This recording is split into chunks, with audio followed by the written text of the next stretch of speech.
Hey guys, welcome back. So today I'm finally planting my hops. So I'm going to show you everything that I had to do to get this patch of dirt to be a patch of dirt, first of all, which took way longer than I anticipated. And I'm going to show you how to plant hops, how to run trellis, twine, whatever, twine through eye hooks, whatever. I have 6 different varieties of hops that I'm going to plant. 2 of them are already growing, 4 of them are still rhizomes, and rhizomes are basically just the root that grows off of a hop. It's kind of like a ginger root. Those are also rhizomes. It's really fascinating because you can basically just grow an entire hop plant from a stick. It's kind of cool. I got a cascade that was already sprouting from the place that I ordered them, and I have a centennial that I actually kind of urban foraged a while back, and that guy's a couple years old, but he's been living in a pot and he's so sad. And when I say he, I actually mean she, because we are only using the female versions of the hops. Typically that's what you can buy unless you're trying to do an ornamental thing. But if you're trying to buy hops to make beer with them or to make tea with them or whatever, you're going to want to get female hops because they're the ones that make the cones. And of course, to go along with this hop video, I have my hop water. They have sponsored this video and allowed me to actually do all this. I actually had to buy a lot of equipment, so thank you so much, hop water. Hop water actually includes Centennial and Columbus hops. Unfortunately, I don't have Columbus. My Centennial is one of my favorites because I got it from one of my favorite gardens in Los Angeles, and it's the only one that survived the move from the apartment to the house. All my hops pretty much fried like no one's business last year. They actually ended up dying. So we're starting fresh, new place, new me, and pretty soon, well, maybe not this year, maybe next year, because it is very late. We're planting these in June. We're going to be able to actually make some beer with these. And the one thing that I always struggle with is actually tagging which hops are where. So I'm going to make an effort to do that. I think I might just write it on my wall, which sounds really trashy, but oh well. So why do we want to plant our own hops? One thing you can do when you actually have your own hops growing is make a wet hop beer. And a wet hop beer is essentially just using fresh hops. Most of the hops that you buy, unless you're like super lucky and live in Yakima or whatever, they're all going to be dried and kilned to some degree or pelletized and whatnot. So basically you are able to use the freshest version of the hop, and you get a lot of like grassiness from the fresh hops. It's truly a spectacular flavor that you can get pretty much only from using them fresh. And I've never really made a good one fresh, so I'm honestly hoping I get at least some cones this year, but we will see. Some other things you can do with hops are make hop tea. It's really relaxing. It's kind of like a chamomile. Hops are basically a sedative, which if you drink a really heavy IPA, you might know. They always make me fall asleep. Somehow the hop water does not make me tired. I don't know. It's probably mixed with the alcohol. Alcohol is a depressant. Hops are a sedative, you know. People are doing new stuff with hops every day, so having your own stash is always fun, and it's going to be really exciting to be able to try 6 different varieties fresh. So let's get to it. Here is me treating the dirt. So today I'm going to attempt to get my hops in the ground. I had not intended to put them right behind me because there's a rock wall there that I'm going to have to disassemble. But when you go to Home Depot and they don't have anything you need to build a raised bed, you kind of got to make do. So we are going to plant it in this raised bed that is falling over and maybe build out around it later. This is where we wanted the raised bed to be, and this is our mock-up of our raised bed. But there was no all thread to actually drill into the concrete. So it would have just fallen over like this one's doing, because no one put any rebar in when they decided to build a cinder block wall. Anyway, we're gonna make do. So not only is this raised bed falling over because there's no supports, this rock wall was basically not attached to the building in any way. It was just concreted together, and I guess they hoped no one did what I did just now. This is my potting mix. That is my fertilizer, and this is my bed. I also get to paint that lovely line of no paint and brush it off, and hopefully it works out. So I don't know what was in this bed before, but there is approximately 1,000 cubic yards of just straight up roots. It could have been an orange tree or something. It was definitely a tree. There's some stumps in there.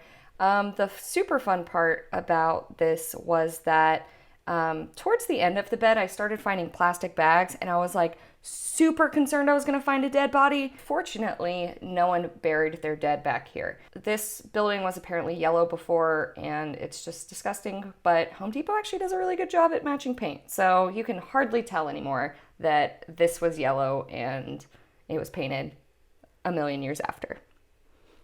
So one thing you always have to have when you are growing hops is something to hold them up. So what I'm gonna do is attach some eye hooks to my beams up there. I got some tent stakes, and I've got some jute twine. So the hops stick really well to this. The hops are just inherently sticky. They just kind of stick to anything. They've got little fibers on them, and yeah, they can like just kind of clasp onto your clothes and whatnot. So I'm just gonna run a zigzag-like pattern from each hop. I have 6 hops I'm gonna put in, so I'm going to throw up 7. I'm gonna throw up 7 eye hooks, just why not? And run the twine, and here it is me doing it, I guess. Also, I'm pre-drilling the holes so that I don't split my beams. So the eye hooks work really well, but I don't know if I would use the tent stakes again. They kind of pull up, but that just might be operator error. So, as predicted, the one thing I forgot at Home Depot was tags. So, I'm gonna figure it out. So this is kind of what the saplings come as.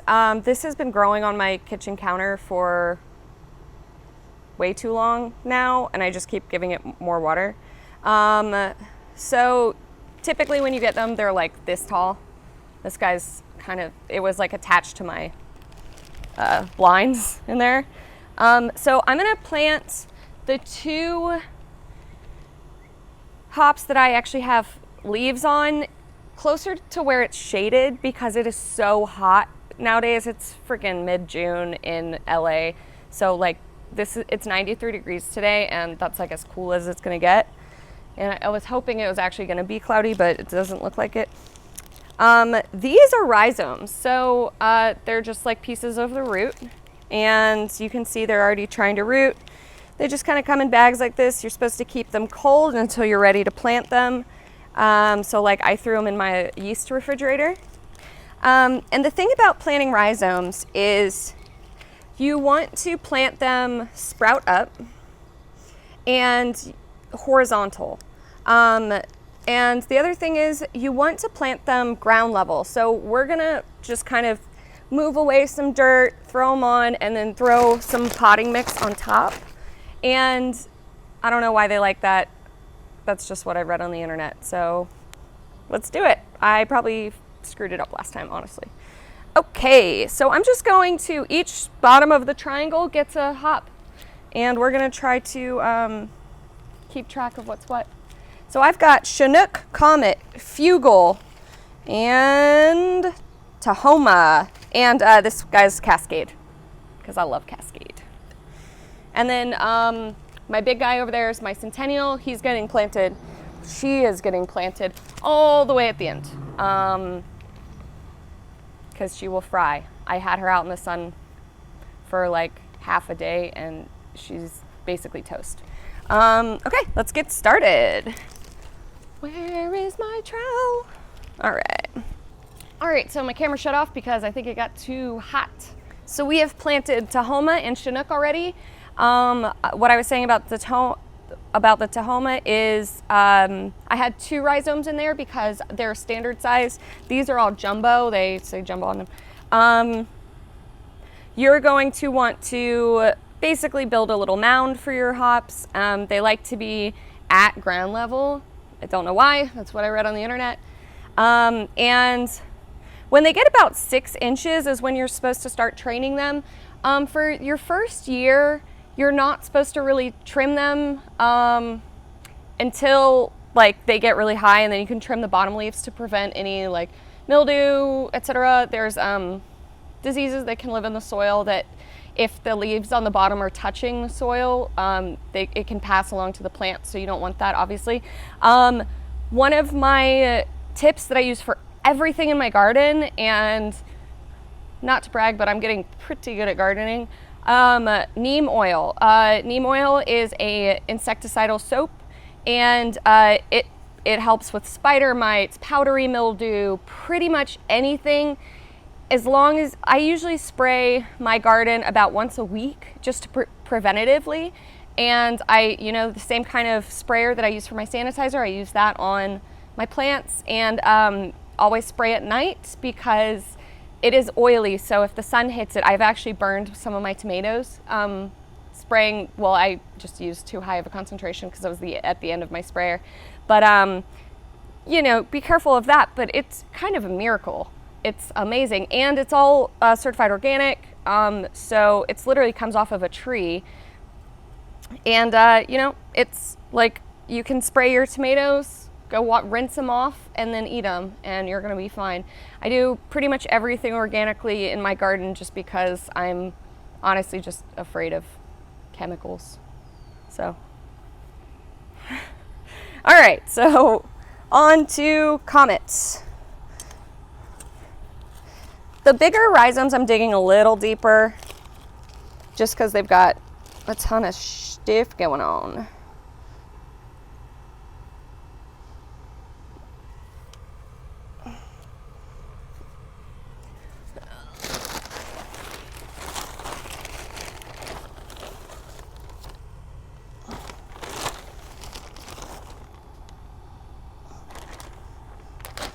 All right, last rhizome.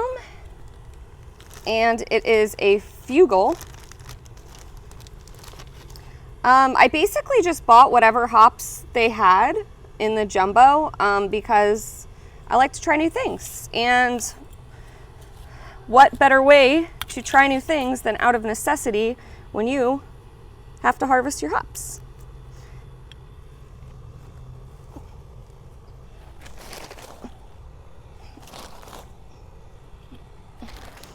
I don't know if this was caught, but we are definitely gonna water.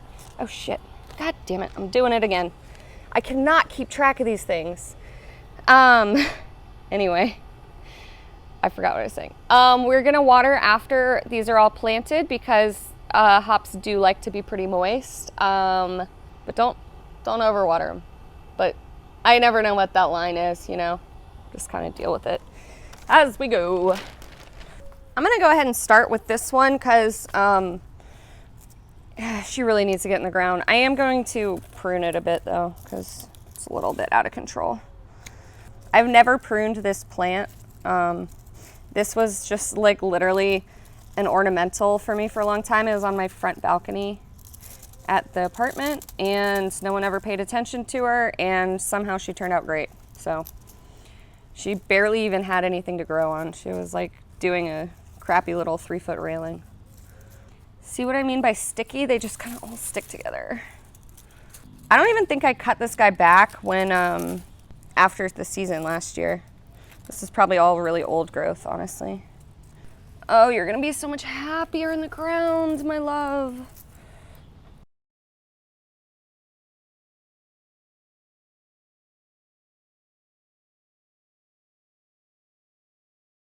All right, this guy gets a shovel.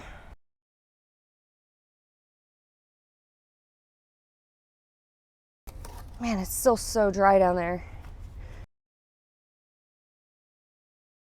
You can see how root bound she is. This is part of the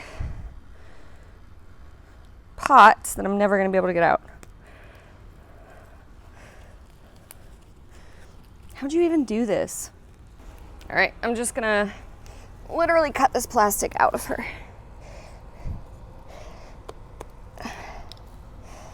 Because I don't know what else to do. I'm gonna kind of loosen her up a bit because that was insane.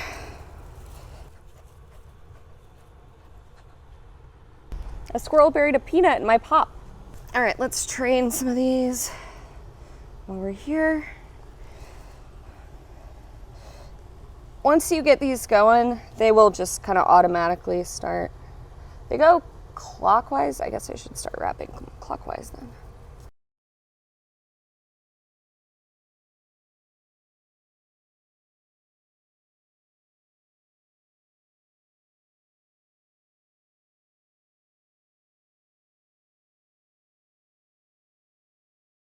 This little guy could actually cut off and grow somewhere else.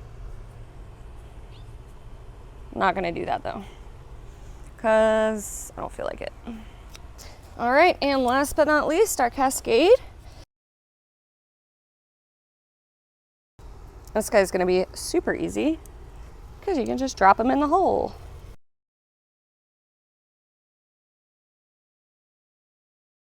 So once this guy comes out of its shock, which is kind of inevitable, I'm gonna trim the bottom leaves once it gets a little bigger too. Until then, I'm just gonna neem oil it on a regular basis. All right, so since this guy is about 6 inches, we get to train it up. And they spiral clockwise. They're like super sticky when they're this little, but they're also very delicate, which makes for a terrible combination. You are a long one. All right, see how long this guy got? This was just from like 3 weeks on my counter. He's gonna be a good one. She is gonna be a good one. Crap, I'm losing leaves right and left. It'll be okay. It'll be okay. All right, they'll figure themselves out. Now we just gotta soak the crap out of these.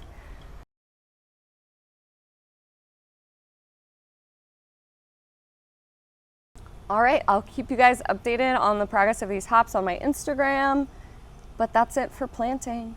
I hope you already have your hops in the ground, and if not, it's not too late. They can still grow roots, even if they don't give you cones, because hops, I mean, even on a commercial level, they keep hops around for 10 years, so you'll have them every year. Thanks so much for watching. Like and subscribe if you want more of me. I've got the Patreon, and I also have a podcast called Brewing After Hours. It's on all the platforms. I'll see you guys next time.